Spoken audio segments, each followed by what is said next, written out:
Welcome to InterPartyConflict, the podcast where we answer your questions so you can have the best tabletop gaming experience possible. My name is Gabe. And my name is Jeff. And we're going to answer your questions today. But first, I have a question for you, Jeff. Yeah? What time is it? Oh. Oh, no, sorry. The clock's right there. I didn't see that. Oh. How are you doing today? I'm doing pretty good. How about yourself? Doing pretty good. Pretty good. Cool. Just a couple days ago, I visited a good friend of ours, Justin from Crit Academy. Oh, yeah? Had a birthday. I probably should have made sure it was okay that I talk about it. I don't know why it wouldn't have been, but Right. but he had a birthday party, and so I went and hung out with him. I saw Ian as well. Mm-hmm. Brandon wasn't able to make it, but also a couple friends of theirs that have been on their show. Sure. So yeah. it's pretty good. Yeah, I wasn't able to make it. I had a family come in town, so. Yeah. The whole time we kept looking over at the spot that we had engraved your name, Jeff, on the chair. There's just nobody there. A little card on a table that says Jeff, and like we looked at the unused name tag that said Jeff. And then we pulled out the instructions for that game we were going to play. It was going to be really fun, but one of the rules is that Jeff has to be playing. Right. We can't play. minimum one Jeff required. Yeah. But no, it was a lot of fun. We played video games. Mm-hmm. We played Path of Exile first. We all brought our computers. So I brought like my desktop computer, packed up all right, yeah, disconnected everything, put them in the car, drove them up there. So we were all playing Path of Exile for a little while. That was a lot of fun. I never played it before, but it's a fun type of game. Right, yeah. It's like a Diablo style game, right? Yeah, okay. yeah, with like random loot and we were playing the version with permadeath. So like, I think I even told you right. At one point. So I wasn't the first to die, right? But I went into a room, I killed some enemies. I leveled up. So I clicked on the little level up tab, and I was looking at what are my options, and then the tab went away, and it said that I was dead. And it's because some more enemies came into the room while I was looking at the other screen and killed me. So you weren't paying attention. Yeah. Let's see. Other than that, we played some Crawl on the Switch. Yeah. Which was a lot of fun. Crawl's a fun one. Crawl is pretty good. I got to play Justin's arcade cabinet for a little bit. He's got console games on there rather than arcade games, but still got to play it a little bit. It was pretty cool. And we played the Bloodborne card game. Oh, yeah? Which I own. I've actually owned for quite a while, but I never learned to play it because it looked really like intimidating and really complicated. Sure. It actually was not that bad, it was pretty easy to learn. Mm-hmm. And once you learn how to play, the game takes about half an hour. Like it's not that long. And it's not even like there's some games where, like, let's say you're playing like Betrayal at House on the Hill or something. Mm-hmm. There's a point where okay, this is the end game, but that end game could go on forever. Sure. There's no way to know how long it's going to go. But in the Bloodborne card game, like, you can pretty easily see where the end is. You know that in roughly this many turns, it's going to be over. Sure. So it was really nice. So I think we should play it sometime soon. Yeah, for sure. Get our friend Steve over, and we should play that game sometime soon. Yeah, awesome. So that was a lot of fun. And yeah.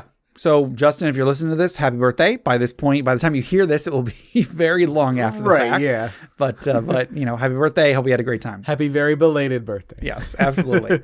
Also, I found out that my wife's going out of town next weekend. I knew she was going out of town eventually, but I thought it was going to be further off. But I guess this year's kind of flown by. So I'm trying to decide whether I want to have like a big party or just do the responsible thing and use that time to get stuff done, such as podcast, writing fiction for our patrons, or working on the arcade cabinet to get it set up so that we can stream on it. Sure. All those things that I should do. Yeah. Or should I just have a party?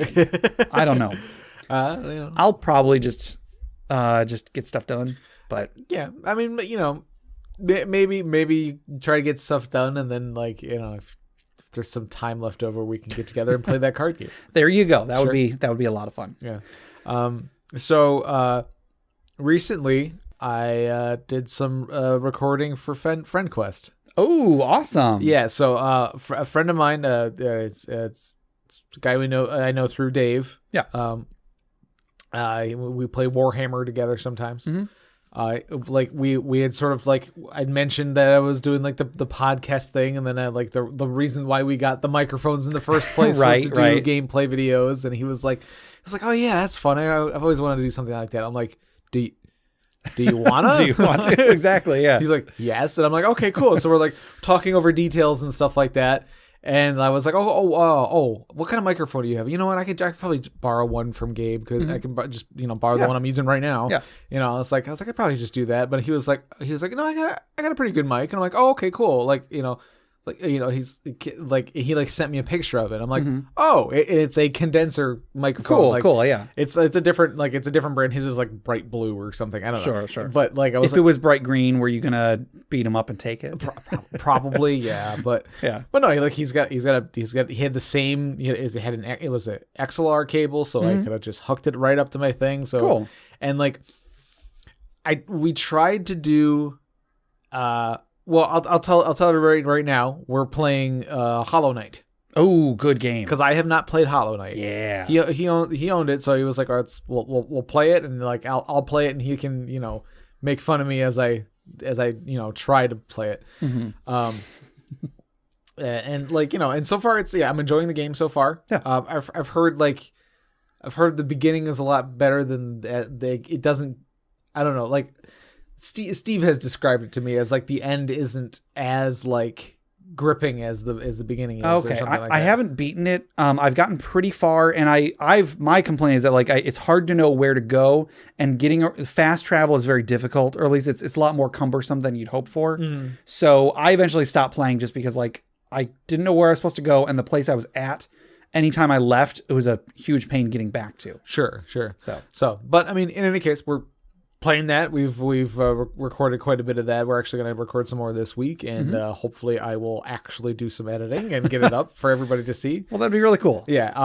So if anybody, so for those of you who don't stick around for the outro and don't even hear the name of it, we have a YouTube channel. It's called FriendQuest. Yeah.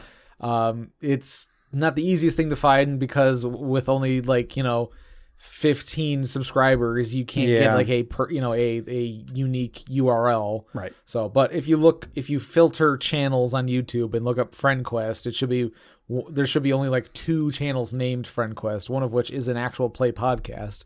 I haven't listened to them. Yeah. But I mean, like, while you're there, maybe listen. I mean, heck. Yeah, sure. Or don't, so that we can get the subscription. Yeah, I was gonna say maybe I should go have a talk with them. I'm punching my hand right now. Right. So I mean, so it was like, it's kind of like a race to see who can get the most subscriptions, so we can get the unique URL. But it's like whatever. So, but anyway, yeah. Like if you filters, channels on YouTube, type in FriendQuest. It should be like, I believe it should be the top one. Mm-hmm. And also, I think if you just type in like FriendQuest Tower of Doom, that'll take you to one Tower of our, of Doom or Shadow over Mystara, or was that the name of the? Yes, because it's Chronicles of Mystara is right. the Steam compilation. Gotcha. So go and check that out and keep a lookout for Hollow Knight, and we'll be playing more games too. I think I've figured out how to do like older systems now. Okay, cool.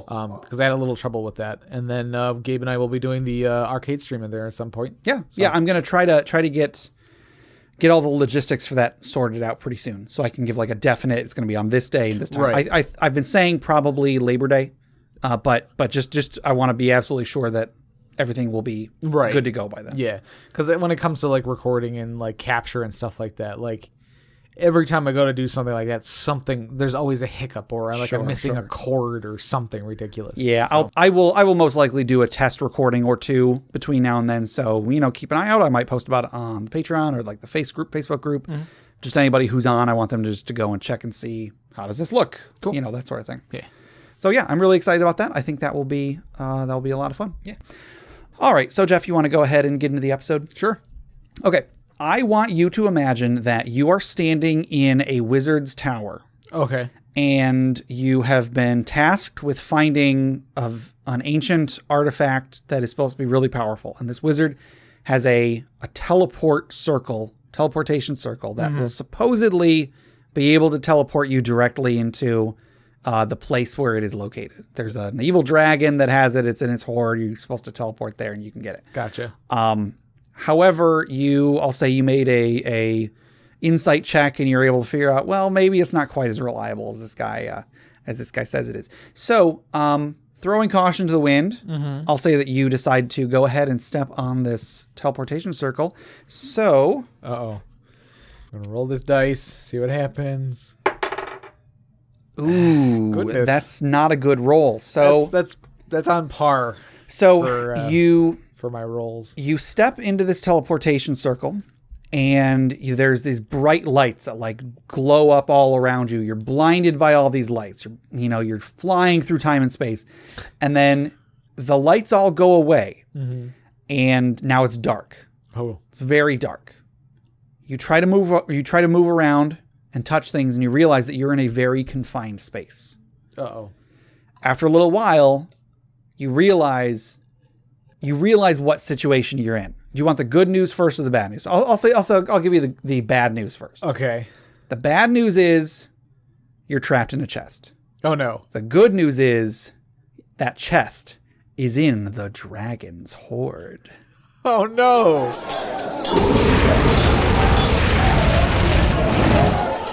Well, if I can at least just get out of the chest. Well, that's the thing. If you had rolled high, I was going to say that you are in the dragon's hoard. That's the good news. The bad news is that the dragon is home. Oh, okay. Anyway, so the magic item for today was submitted by Jack via email. He sent us 3 items that were all from Nerzagal's Dungeon Master Toolkit 2. So this is the third of the 2. We've already talked about the other 2. The other 2 were the Mask of the Witch Doctor and the Bottle of Whispers. Oh, yeah. If you recall that. So this is the third of these. This one is called Overgrowth Armor. Cool. I thought maybe this would appeal to you. This kind of feels like it would go with a character that you played for a short while back. Sure. This is a light or medium armor. It is rare, requires attunement. This armor is covered in rough bark and wrapped in thick roots. You can use an action to speak a command word and cause roots surrounding this armor to implant themselves in the ground around you for up to 1 minute. This ability only works if used outdoors or if the floor is made of a soft material. You can end this rooted status as a bonus action on any subsequent turn. Once this feature has been used, it cannot be used again until the next dawn. While rooted, you gain the following traits. You are considered grappled and cannot be moved against your will. Your AC can't be less than 16. At the start of your turn, as long as you have at least 1 hit point, you regain 1d4 hit points. And you gain a Vine Whip attack with a 15-foot reach. This uses your dexterity modifier plus your proficiency bonus for its attack roll and deals 1d10 plus dexterity modifier slashing damage on a hit. Okay. So that's all it does. That's pretty cool. That is pretty cool. If I recall, you had a character that was kind of like a nature-themed paladin. Yeah. It was a paladin. He took the Oath of the Ancients, which has like more like nature stuff. Like I think you get like Entangle as your divine your channel divinity. Or something like that. You get some form of like entangled spell or something. And then I also gave him a feat of Magic Initiate with some spells from Druid. So a little extra nature in there. Including the Thorn Whip spell. The Thorn, which is a very cool attack. That's right, because he was a human, so I gave him a feat at first level. And so he had Thorn Whip as one of his I think that's a cantrip? Yeah, it just deals damage and then pulls the target like 5 feet or something. Yeah, so I thought that would be cool as a paladin, like as a tank sort of character. I can pull enemies away from my allies or something like that, or bring them closer to me so I can hit them. Yeah. So this is really cool because it's like you root yourself in the ground, a little bit more defensible. You can't be pushed around or anything like that. Yep, that's pretty cool. I like the rooting to the ground imagery. There's another game that was made by TSR that I'm sure I've talked about before, called Dragon Dice. Oh yeah. In the early 90s, it was a collectible dice game, a collectible fantasy themed dice game. Yeah. So the idea is that you have a bunch of different dice. Each of them represents a different race of creatures that are in your army. And then you roll them instead of numbers. They have icons. The icons do different things and so on. It's still being made to this day by this other company that took over after Wizards of the Coast was just going to let it lapse. Right. And they made one of the races that they made for it is a race of tree folk. And when you're playing the game, the main objective is to capture terrains, like to advance until you capture the battlefield. Right. And the tree folk have this special ability that whenever someone is trying to whenever they are counter maneuvering someone. So like whenever someone else is trying to take the terrain and they're rolling to stop them, they double their maneuver rolls. So what that means is that like it's like they are refusing to move because they're tree folk. They can just root themselves in the ground and you're not going to beat them. Right. And I love that. I love that both in Dragon Dice and I love that on this item. I think it's a really cool ability. Yeah. But it's also cool that it increases your AC, or at least it gives you a minimum AC. Right. So like if you're using less beneficial armor, or if like you have an effect on you that reduces your AC, you have a minimum AC, so it can't be less than 16. You also regain hit points. Yeah. Here's an idea. What if that, maybe this makes it less powerful.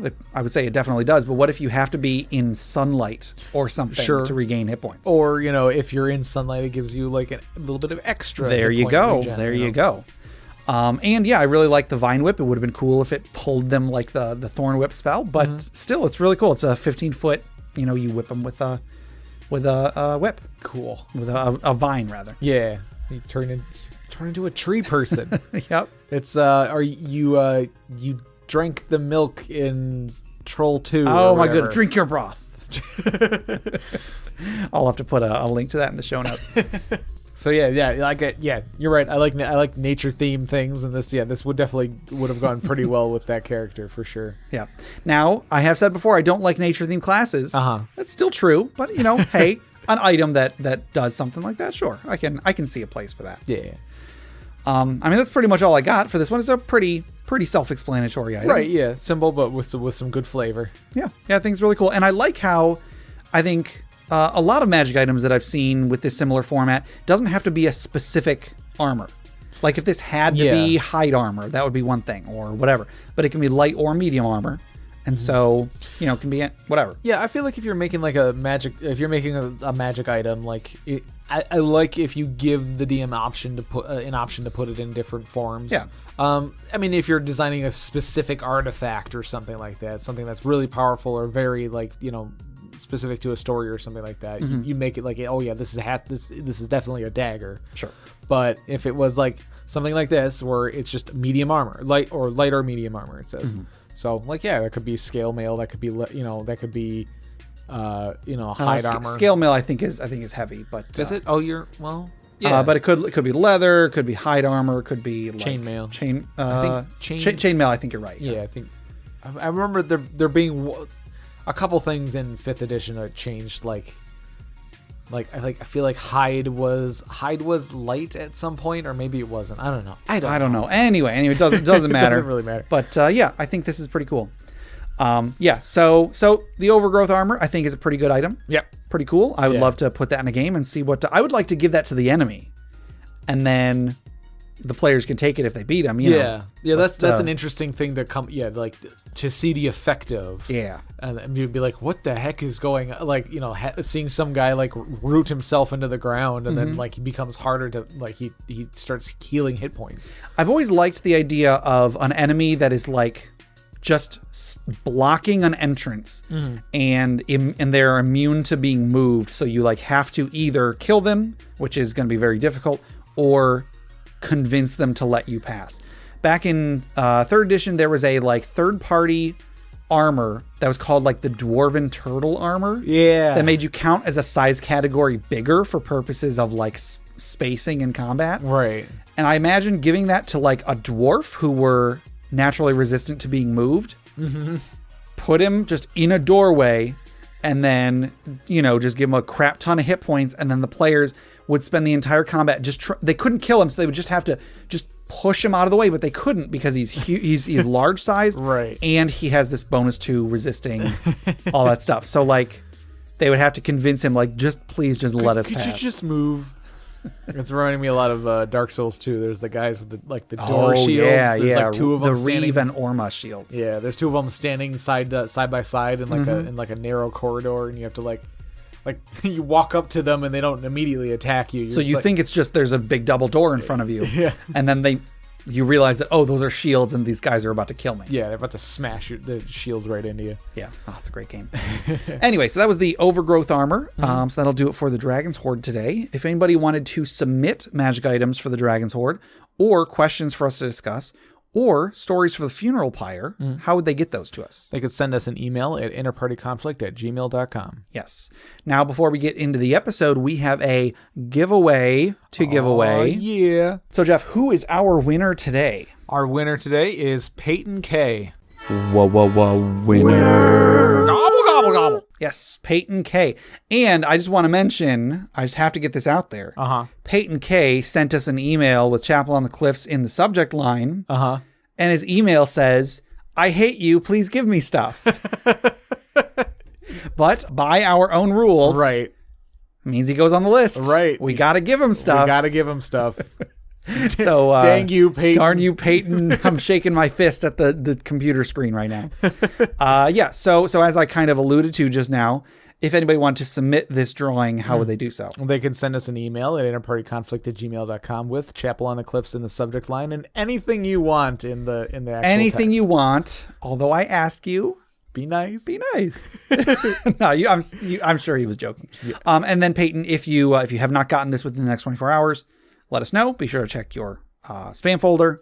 And if you haven't gotten it, I will see what we can do. All right. Also, I want to mention our Patreon. Jeff and I just got finished recording our patron bonus episode for this month. So when this episode goes out, the bonus episode will have already been out. But we talk about some fun stuff, some not so fun stuff. We talk about some gaming related stuff, as well as some occupational health related stuff. Yeah. You get health occupation related stuff. Yeah, it got interesting. So we do lots of stuff for our patrons. We have a monthly Roll20 game, which, as I mentioned last episode, has it's been a little rocky, but I'm gonna take some measures to make sure that it at least is there's a consistent game every time we play. Yeah, we're working on it. And then I write fantasy fiction every month that all of our patrons get access to. At the time this is being recorded, last month's fiction actually is not out yet. I've been having a lot of difficulty finding time to write. So hopefully by the time this episode goes out, last month's and this month's will be out. We'll see. For those of you who aren't, who don't do writing on a regular basis, finding time and then being in the headspace for writing or those are separate things that need to be you need to make those converge. It's you can set aside time for writing, but sometimes the words just don't come. Yeah. So anyway, every patron gets to read my fantasy fiction, but if you're a top tier patron, I'll write about your character. So I do these every 2 weeks. I do a short 10 or 15 minute thing saying how the show is going, what sort of media I've been consuming, what podcasts I've been listening to, that sort of stuff. Also outtakes. I don't know why I didn't mention this until the end. Yeah. Outtakes for all of our patrons, fun stuff out there. Yeah. It's cool. So I think we have some fun stuff on our Patreon. And if you would, if somebody wanted to become a patron, they could just go to patreon.com/InterPartyConflict. Yep. And if you're, you don't got the spare cash or anything, just, spread the word. Oh yeah, absolutely. Just telling a friend about us. Even really just listening to us is enough. Yeah, absolutely. But if you can tell a friend about us, that would be great. If you feel like donating to help make the show better, that would be even greater. Yeah. Cool. And then just one last thing. CritAcademy.com. Check out Crit Academy. Great other show. I just visited Justin the other day. Also, D&D Character Lab, dndcharacterlab.blogspot.com. I think they might have actually gotten rid of that website. But go to iTunes or whatever and type in D&D Character Lab. They're a lot of fun. They pit characters against each other and debate whose character is better. It's really great. Let's get into some questions. Okay. Our first question comes from Dustin RPG, and this was on Reddit. And they ask, how lethal do you like combat? Yes. And I just wanted to mention that Dustin RPG apparently is a game designer, and he has made an RPG called Syntheside RPG. Okay. So I'll put that in the show notes. All right. So check that out. Cool. So how lethal do you like combat? It's tough. This is a tough thing, and this is one of those things where what's the the difference between DMs could be one of them keeps count of how many players they've killed, characters they killed, and the other one does everything they can to make sure that the players don't die. Yeah. Because it's, you put a lot of work into your character. You don't want it to die. I feel like it's one of those things that needs to be upfront in the before you start playing together as a group, you say like, okay, this is going to be a lethal campaign. Mm-hmm. Don't get too attached to your characters, like, and like, be prepared to have to make a new character or something like that. So maybe come up with a few ideas, or if you get a new idea while in the middle of playing one character, you jot it down so you can, if that character dies, you can roll a new one. Yeah. Now I'd be willing to bet there are probably a lot of players and DMs that would probably take offense to being told like, oh, that should be worked out beforehand. They would probably say, a lot of people would probably say like, oh, well, you should just assume that death is going to happen and whatever. Yeah. That being said, I guarantee there are a lot of players that when they make a character, assume that they're going to be, they are going to benefit from getting attached to that character. Right. So just as a disclaimer, don't anybody act like one of these is the right way to play and one of them is the wrong way to play. Right. Both of them are right and both of them are wrong in the right or wrong group. Right. Exactly. I feel like, if you're assuming everyone should, if you think everyone should assume that their character could die, like, you could say that, but I think like some newer players might not fully understand that. And that like they could see their character, they get attached to their character, or they could see their character. It's like, oh, my character is the main character in a storybook. Yeah. Obviously they won't die, at least not until like the very end or something big happens, and they can always come back because that's just the thing that happens in stories or whatever. Sure. So I feel like it needs to be sort of brought up front, like, this, you either say like, yes, this is a very lethal campaign, expect it to happen, or to say like, your character might die, it might happen, like, we'll go over the options of if and when it happens, because like it kind of like when death happens, that doesn't necessarily mean the character's done and over with. Sure. It depends on the death itself and then the situation that the players find themselves in. Like, can you get to a raised dead scroll in a certain amount, in however long that is available? Yeah, however many days. I think it's like some D6 worth of days or something like that. So like, can you afford that? Can you find it? Can you get to a cleric in time or something like that? Or, if it's worse, if the character's worse off, can you get to a true res or whatever? Right. What have you? I don't know. Yeah, I think, that one thing that definitely needs to be said is that, and I've said this before, I'll say it again. If killing characters is your only way of causing there to be stakes, then you're missing out on a lot of what the game can be. Sure. Like, a lot of people would say, like, one thought that I had when you said it should be discussed right at the beginning, which I definitely agree with. One thought that I had was like, if I was at a group where the DM said, hey, I don't plan on killing any of you, would I still have fun? And I think at first glance, I would be like, oh, well, then where's the drama or whatever, where's the value in life if there's if there is no death? But at the same time, if a DM was confident enough to say, I don't plan on killing any of your characters, but they still plan on making it a very tense and, interesting game, I would love to see what he has in store. Right, yeah. Because like there is so much more to tension than just danger of death. Yeah. Like look at your average TV show. Most TV shows, the characters that are on the first episode are going to be on the show for a long time. Very, very few main characters in any kind of fiction die. Sometimes they do. Sometimes they do and then they're brought back, or it turns out to be a dream or a coma or whatever. But most stories, the main characters survive. And yet, most stories still have stakes. They still have tension. Yeah. Now, so that doesn't mean like there is never any physical danger. There can still be physical danger. But even when you know that the character isn't going to die, there are still ways to make it feel like there are stakes. An example, I mention a lot of my same stories often, so I do apologize for any of our long-term listeners who are like, oh, he's bringing this up again. Sure. But I was in a game, we're playing as my character Ichi. For anybody who has not heard this story before, I'll make it brief. I was playing with a guy, his name was John, and in his game, if you failed to save, you hoped that save meant that you died. because if you didn't die, that save meant something far worse was going to happen. I failed to save once and started a war and got, in that case, the rest of my party killed because they were trying to break me out of prison because while I was under the effects of some sort of a mind control thing, I killed a prince and started this war, and I was going to be executed, and so my friends came and tried to break me out, and they all died. Like, I wish my character had just died at that point. It would have been as easy as, oh, the party cleric just, he's got connections. He managed to secure a true res, and then we do a bunch of quests for the church or something. That would have been great if that had happened.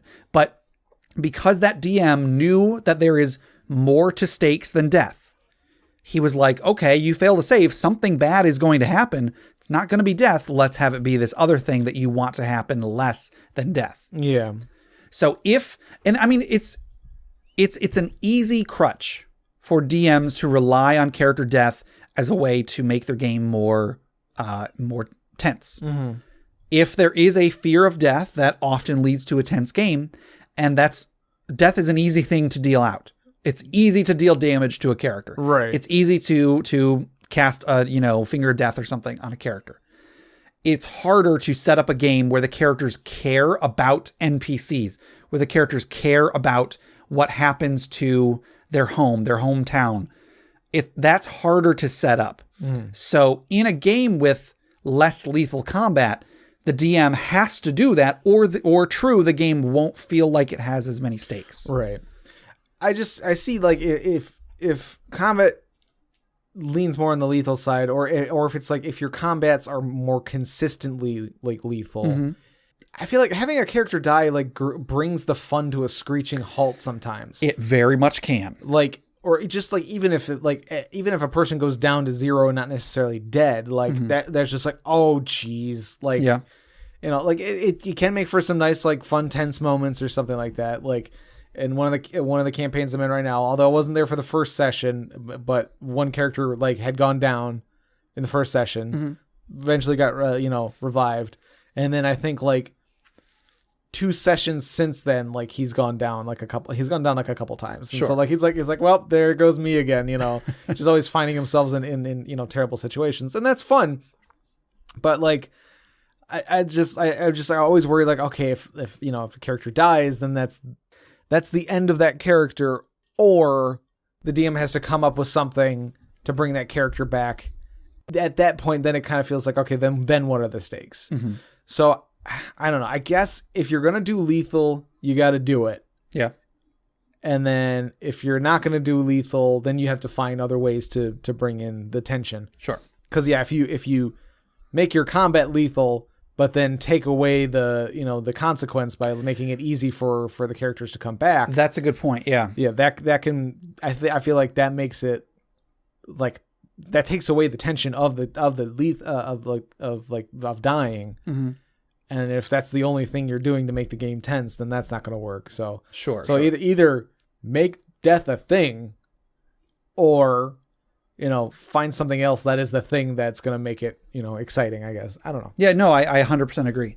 There is definitely something to be said about the value that comes from a game being, it is deadly. My character can die. Like, knowing that it is possible for you to die is definitely, there is enjoyment that can come from that, from knowing that, like, my choices matter. If I give my character really low AC, it's going to bite him in the butt.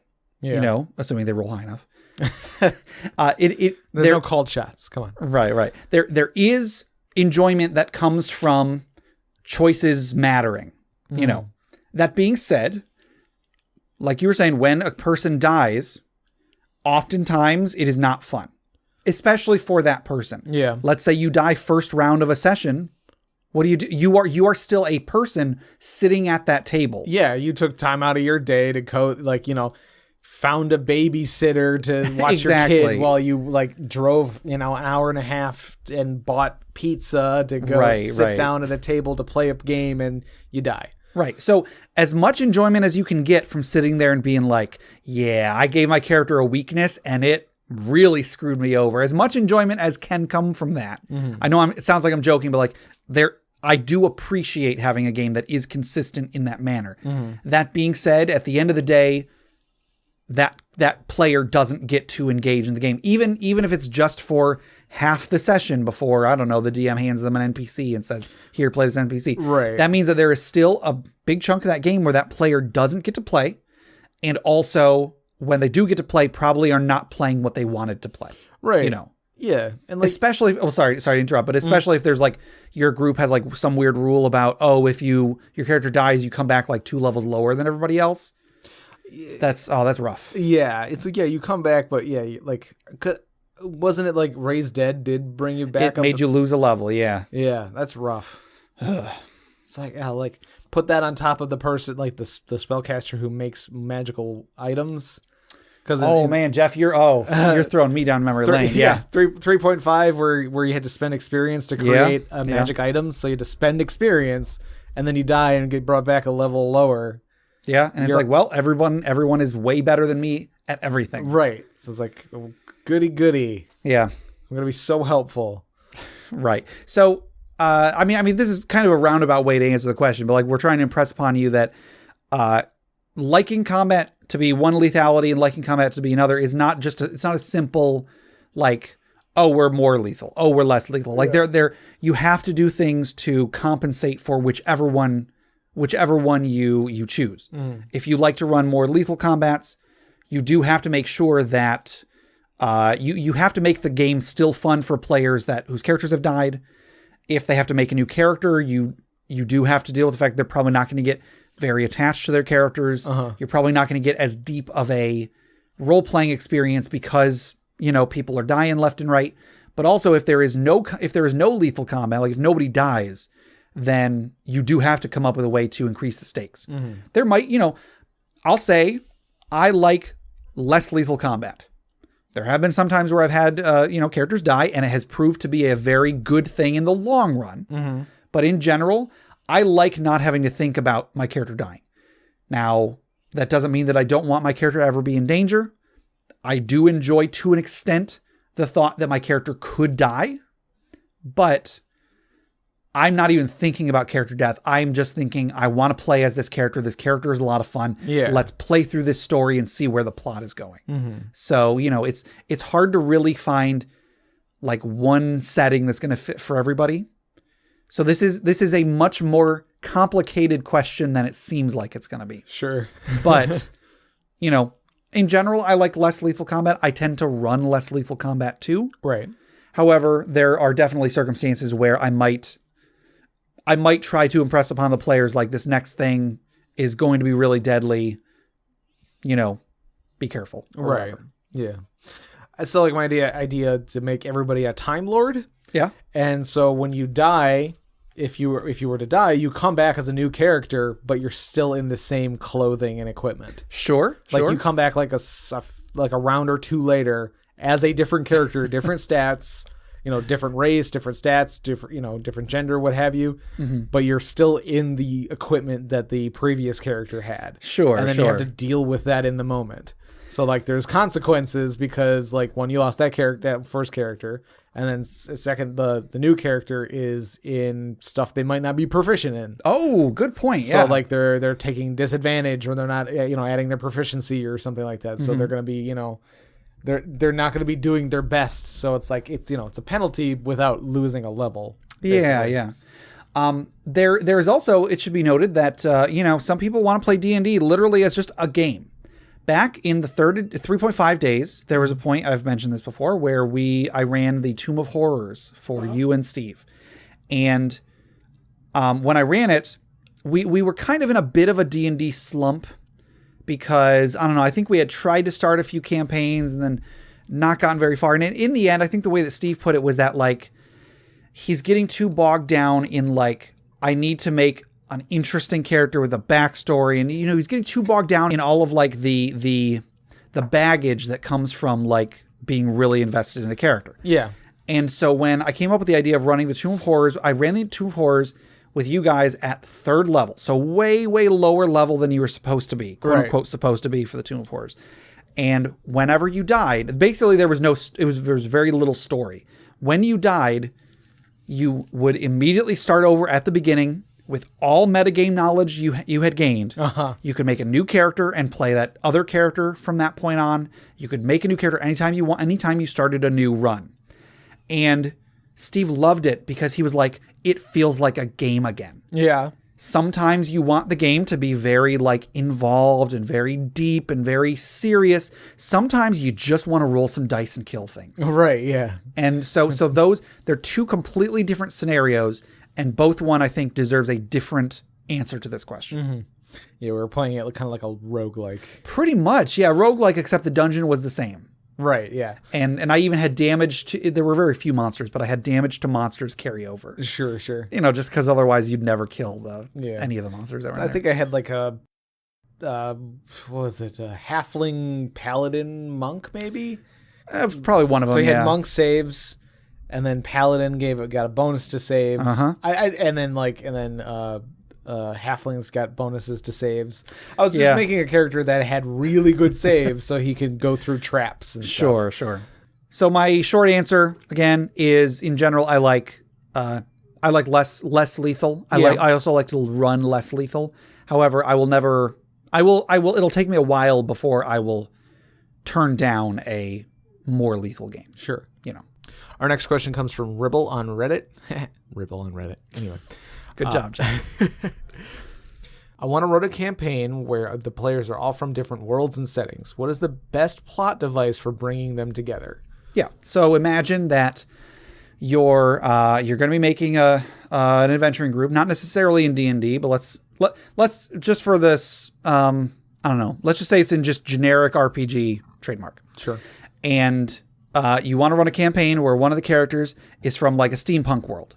One of your characters is from like a futuristic world with laser rifles and such. Okay. One of your players is from a fantasy setting. One of your players is from a modern setting. Okay. You've got a bunch of different characters, each one from a different world or setting. Or even, heck, one of them's from Greyhawk, one of them's from Forgotten Realms, one of them's from Eberron. Or something. Yeah. What sort of a MacGuffin would you recommend they use for bringing all of them together? Time travel or planar. What's the World Serpent Inn? Oh, that's a good one. Yeah, that's a good one right there. The World Serpent Inn was like just an inn that has doors to different planes or something. Yes. So the back in the 3rd edition Manual of the Planes, it wasn't in the book, the Manual of the Planes. It was in the online web supplement for the Manual of the Planes. Okay. Had the information for a transitive plane, so a plane that you use, a plane that connects to a bunch of other planes. And I'm guessing this was probably just cut out of the book for they didn't have enough pages for it or something. Sure. But the idea was that it was an inn. The entire plane consisted of a tavern. Yeah. Where this tavern travels from world to world, or at least every day or whatever, every X amount of time. If you open the front door, it'll open out to a different world. Sometimes, in a game like D&D, sometimes it'll open on the material plane. Sometimes it'll open on the plane of fire. Mm-hmm. Sometimes it'll open on, the 7 mounting heavens of Celestia. And it'll be in different locations in each of them. For example, it doesn't have to be, I guess. It could maybe be the same location every time. But the idea is that, like, people just stumble across this all the time. They don't realize that, oh, I thought this tavern was closed down a bunch of years ago. Let me see what's in. They open it up, and suddenly they're in this room where there's like a Baylor arm wrestling a Solar. Right. And then there's like some someone from like the plane of Carcery is playing chess with like a Modron or something. All these characters from different planes, different worlds are all they're just going about their business. Mm-hmm. Kind of like in Planescape, there was the city of Sigil or Sigil. I don't know how it was pronounced in that. I always thought it was Sigil, but yeah. I always thought it was Sigil too. But anyway, kind of like that. Like when people are there, they don't really bring any of their baggage with them. Like they're just there to get where they need to go. And so in the World Serpent Inn, it's going from place to place. So you end up with people from all sorts of different worlds, different homes, and so on. Yeah. I really liked that as a plot device because I always wanted to run a campaign that took place in the inn. Right. And like the web supplement talks about how like the inn is technically infinite. There will be, if you go down the wrong hallway, you might end up walking for months. Sure. Or something. Yeah. And there might be like, oh, you open up a door into the cellar and there's like an extra planar cavern down there and so on. And there's like all sorts of cool plot hooks for the DM. Walk down the hall and it's actually the inn is actually just the TARDIS from Doctor Who. Could be. So that could definitely, that was a great idea for, it could just be each of the players just kind of wander into this tavern and then, you know, they all sit down at the table together and they have a drink and then say, hey, let's go adventuring. Right. Or they like to go to like leave the tavern and it's in a world that none of them are familiar with and they have to go on an event, or like they get kicked out of the bar because they started a fight or something. There you go. Yeah. There was a TV show. This makes me think of, it was either a TV show or a movie on Netflix a while ago. I think it might still be there, called Parallels. If I recall, I think it might have been they wanted it to be a TV show, but they ended up making a movie and then they never got funding to make it into an actual series. But the idea is this brother and this sister and like a friend of theirs gets caught up in it too. Their dad has been missing for a while. They get a message from him and it's like, hey, meet me in this building downtown. So they go downtown. There's this big, looks like an old abandoned building, but they go inside.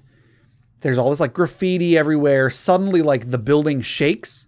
They look outside and they're in a different world. And then it turns out that like this building is traveling from world to world, similar to what the World Serpent Inn does. Yeah. And then they find out they're like a couple steps behind their dad. Their dad, I guess, has been traveling the worlds or whatever for a long time.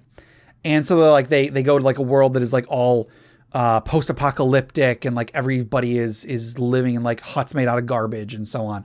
And then they go to another world where it's their world, but it's like futuristic. Everybody's super rich. There's like all sorts of technology.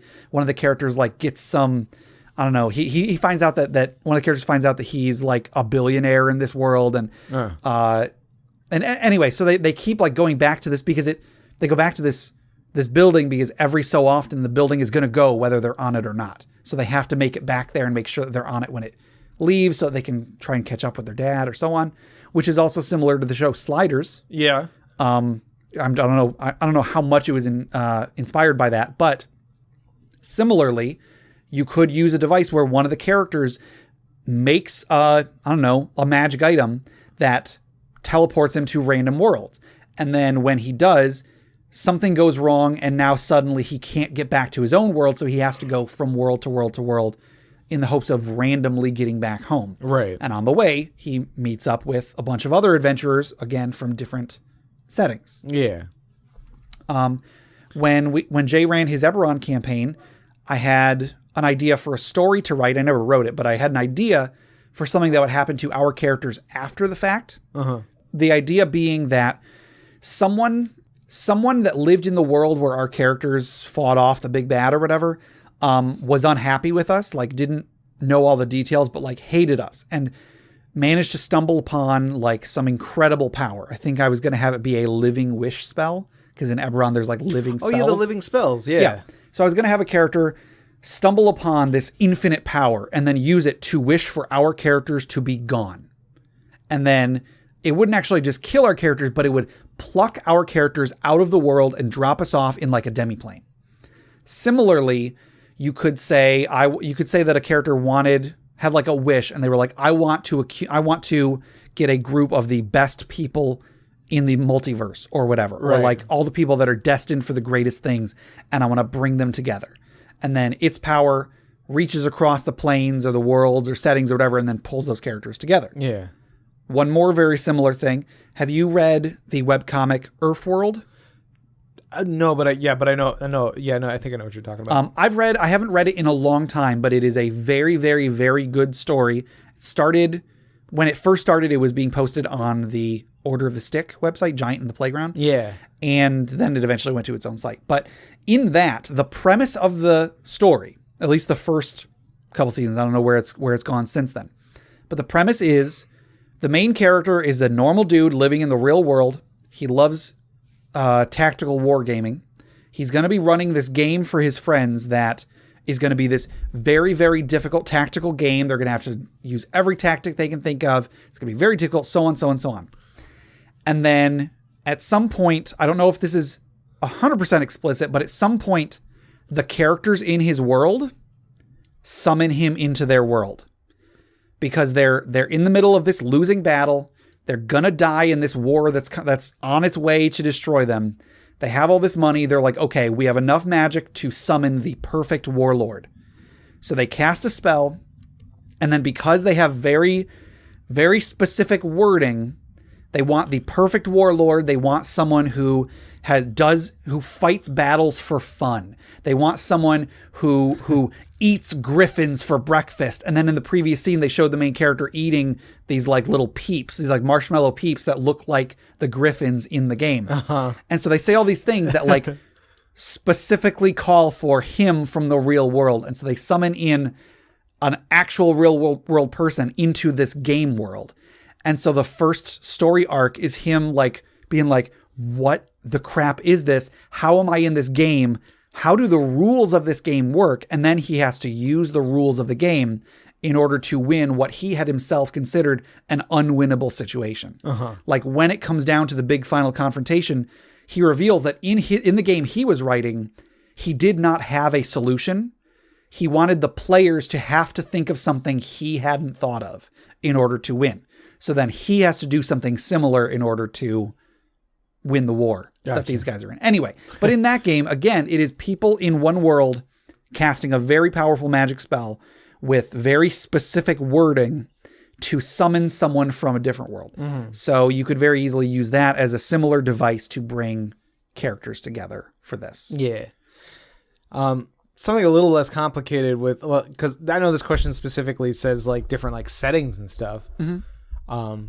But I don't know, I'm like trying to think of different ways like that you bring a party together. Sure. Like you have your quest day. Yeah. Yeah. Like it's a celebration that a town has where it's look, everybody comes to basically be hired to go on an adventure. Mm-hmm. That's a good way to just bring everybody together. There's not too much fuss involved. You just kind of you go for it. Yeah, something like that very much could bring people from opposite ends of the world. Right. Yeah. And that makes me think of have you ever played the game Secret of Evermore? No. It was an SNES quote-unquote knockoff of Secret of Mana. Okay. The two played very similarly. I don't know if there was anybody that worked on one that then worked on the other, but a lot of people didn't like it because it was in a lot of ways a shallow version of another game that was very popular at the time. Mm-hmm. But in this game, you're a kid he's in the real world with his dog. He gets pulled into this like weird device that sends him to an alternate dimension or something. And then while he's there, at first you're in like a prehistoric world. Then you travel and go to like a Renaissance world and then like a futuristic world or whatever. And basically the thing you eventually find out is that all of these are in the same world. Mm. Like this caveman world is like right next to this futuristic world. So it very well could be, maybe the players don't know it at the time. They don't find out until well into the campaign, but it could be all of these different worlds they think they're from are actually the same world. They're just separated by distance. Right. So it might be that like what brings them together is just like a teleport. And then at the end of one of the story arcs, they're traveling to the edge of the world, quote unquote, edge of the world. And then they're like, oh, I've been over there on the other side of this chasm. That's my house. That's my house. Exactly. So that could be something you could use in this sort of situation as like a little twist that would then, add to the world building of the campaign. Mm. I thought this would be a fun question to talk about because we don't usually get questions that are like, give me an idea for a plot or something. Yeah. So I thought that would be a good thing for us to cover. All right. Well, I think that'll do it for our normal questions for today. Yeah. But before we close out, or before we get to the funeral pyre, rather, I want to talk about our social media discussion questions. Uh-huh. So the first, we'll talk about last week's question. We only got a few responses to it, but that's fine. The question was, you have to add one class or archetype to D&D. What do you add and why? Yeah. I think my response was Super Saiyan because we were trying to solve the sure the monk being underpowered or something. Yeah. I think I said either an artificer, because I like the artificer in Eberron, or a summoner. I really like the idea of a summoner because there isn't one in D&D really, not like people think of, or even just like take the warlock and give them a demonic pet they can summon like in World of Warcraft. I think that would be really cool. Yeah. So we got a few responses on Facebook. Adam B said a summoner or a shaman. And I think so. I think shaman. I don't know if he was talking about the World of Warcraft's shaman. Yeah. But there was that one item. There was the item we talked about 2 weeks ago. So it'll give you like totems. Yeah. So summoner or shaman, I can agree with both of those. Oh, you remember the Wu Gen? Oh, the Wu Gen was really cool. Yeah. It was kind of underpowered compared to Wizard because there were so many cool things that had come out for Wizard at that point. But there were like a few unique spells. There were some cool spells. Earthbolt was like such a cool image, like that. It was like a woman like punching the ground and then it just like erupting under the bad guy. That's cool. Yeah, that was cool. And then Giant Size came from that class. Yeah. That was a cool spell. So summoner or shaman from Adam B. Collins said he would like to see the return of prestige classes. Right. I can understand that because at the moment, all of the archetypes, like all of the, the fighter archetypes, like the wizard specializations or whatever, you have to choose them early on and none of them really they don't have requirements. Yeah. The cool thing about prestige classes was that you could be taking a character in one direction and then if you got the right requirements, you could go off in this other direction. Right, yeah. There were some that were like had some very specific requirements, but like, their abilities were much more like focused on something or like they were able to do things that not a normal, class wouldn't be able to do. So like you had to have, this feat that only a fighter could get, but then you also had to be able to cast this level of spells and you get this one class that ties them together. Sure, because you can be a fighter that casts spells and you can be a wizard that uses a sword, but like what if there was a class or archetype that you have to be this good at using a sword, then this good at casting spells, and then because you have both of those things, then you get this other thing. Yeah. That would be really cool. It would be a bit difficult to implement in 5th edition, I feel. Yeah. But I'm sure someone could find a way to do it and make it really cool. Right, yeah. So after Collins, Justin from Crit Academy said summoner, I said. He also said that in one of their episodes, they did a reflavoring of the Bardbarian, so Barbarian Bard multiclass, which was pretty much a character who summoned his ancestors for an instance. Oh. The idea being like a Final Fantasy summoner where you summon some sort of giant creature, it does one attack and then disappears. Cool. That is pretty cool. Although really, in theory, you could cast Fireball and describe it as like Bahamut flying in and breathing fire and everybody or whatever. Jom, our patron Jom, says he would add Artificer for spells that can be stored and used by others, allowing loads of versatility. So cool. I definitely agree with that. Yeah. And then Sean M says that he likes Pathfinder's Kineticist. Never played it himself, but he would like a pared down version for 5th edition. Cool. So I believe that's a psionic class, I think. Yeah. So I think just more psionic classes couldn't hurt that much. Right. Yeah, psionics was always something it felt like it was adding so much more complication to the game, but then there were just so many cool things from it. Mm-hmm. Like psionics I remember getting the psionics handbook for 3rd edition or something and was just being like, this is the best. Yeah. Then on Reddit, we have Sapphire Shaddix said, we need more intelligence-based core classes and we needed them 2 editions ago. Okay, yeah. I don't know what I would call it, but an intelligence-based kind of support class. Mm-hmm. Someone who buffs their party similarly to how a bard would, but instead of inspiring the party or even using any spells, their flavor is all about leading and gaining a tactical edge on the enemy. Okay. Maybe they have abilities that grant extra reactions or bonus actions to other party members because they come in with a battle plan or are really good at reading what's going on in a fight. And I replied to this saying what they're describing is pretty much exactly the Warlord from 4th edition. Yeah, absolutely. Which I loved. I loved the Warlord in 4th edition for this exact reason. Yeah, Warlord was really cool. I remember Dave was playing the Warlord in our 4th edition campaign. And that was really cool. It's such a cool concept. And then one more thing that Sapphire Shaddix said was that they do have a name for it, and they thought of it halfway through typing this, but Meta Knight. Meta Knight? Meta Knight. Oh, Meta Knight. Oh my goodness. And I'll be honest, I didn't like the name Warlord for the Warlord in 4th edition. Uh-huh. I would have played one if it was Meta Knight. Meta Knight. That's funny. Yeah. So yeah, I honestly think if they made a 5th edition version of the Warlord, I would play one immediately. Sure. I would be like, guys, we have to play a game. Someone else has to run because I need to play a Meta Knight or whatever the heck this thing is. Right, yeah. And then Prozano said, a true and official non-magical archer / ranger. Love the ranger, but I don't like how the class really needs favored terrain and animal companion to be more balanced. Sure. So, yeah. And then also he said maybe a ninja subclass for the rogue as well. So, okay, yeah. I agree with that. I think the ranger definitely needs some work. Also, I would love more classes that were non-magical. I mean, people have pointed out that every single class, like half of their options are magic. Sure. And on one hand, I love magic being accessible to every class, no matter what you are. Yeah. But at the same time, it would be cool if there were more that if you didn't want magic, you could still get really cool stuff. Right.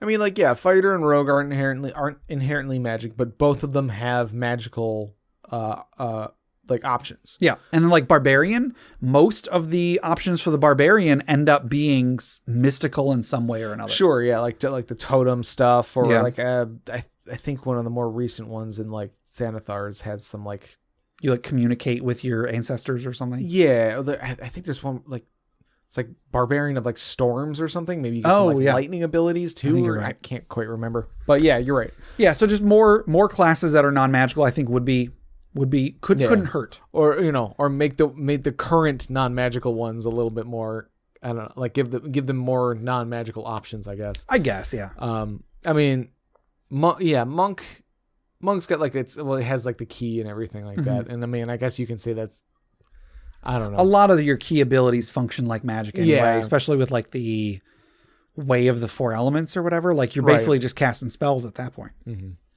So anyway, and we didn't have any responses on Twitter for that question. How dare you? It's a hard question to answer. Yeah, I'll be honest.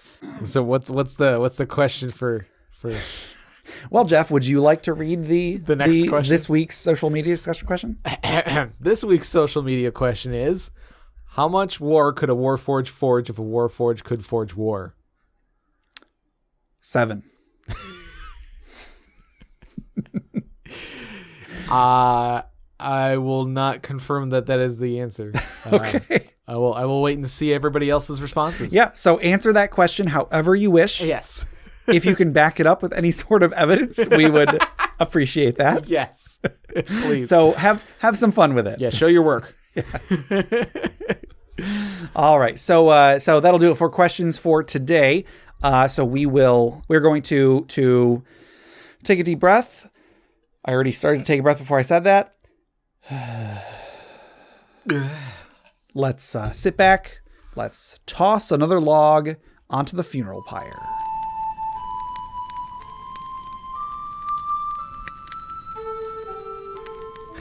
So our funeral pyre story for this week was submitted by Nathan H. Via email. And a little bit of background. Basically, just this campaign was sort of like a spin-off from the previous campaign they were running. He said, think of it like this campaign that I'm about to read the story from was like Guardians of the Galaxy compared to the main campaign's Avengers. Okay. So for this campaign, Nathan says that he was DMing the last session of the campaign. Now, he doesn't specify whether it was because everybody died or because it was already planned the to be. The reasons for it being the end were unclear. So he said the first 4 sessions lasted about 4 hours, and this last one was scheduled to run 8 hours. Earlier in the campaign, a tiefling rogue 3 barbarian 1 named Alistair found an injured imp in some catacombs. After helping the imp out of the pit they was stuck in, Alistair changed his mind and Sparta kicked the imp back into the pit. The imp cried out for help, but Alistair merely flipped it off and left. Fast forward to our final session. Within the first 30 minutes of the session, Alistair went off by himself to pick some pockets. He was successful, but now that he was alone, the imp, who had been silently stalking him for quite some time, finally attacked him one-on-one. Oh, no. Alistair didn't fight back, instead trying to bluff his way out by claiming that the imp had the wrong guy. And the imp murdered him in an alley.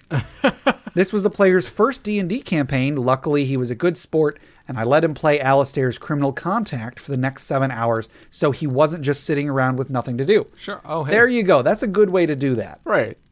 So yeah, that was that's an interesting story.